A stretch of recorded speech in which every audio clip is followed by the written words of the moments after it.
In this video, I show you how to fix FB Lite to preparing. Please wait.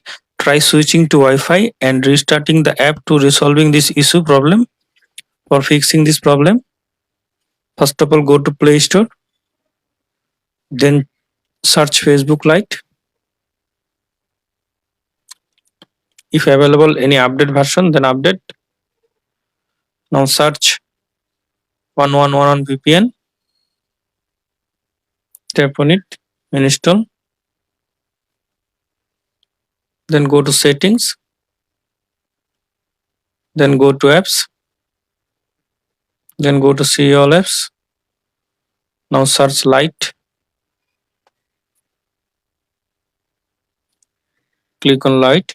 Click on force stop. Click on OK. Now click on storage and cache. Then manage space. Then click on clear.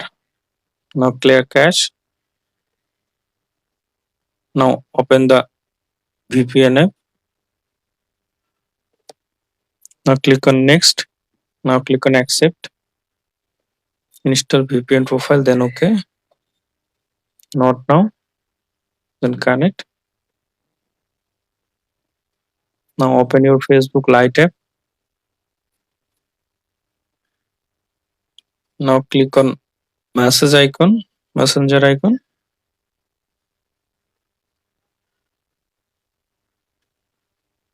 Now message someone. Now I hope that this method fix. FB Lite preparing, please wait. Try switching to Wi-Fi and restarting the app to resolve this issue problem. Thanks for watching. Don't forget to subscribe.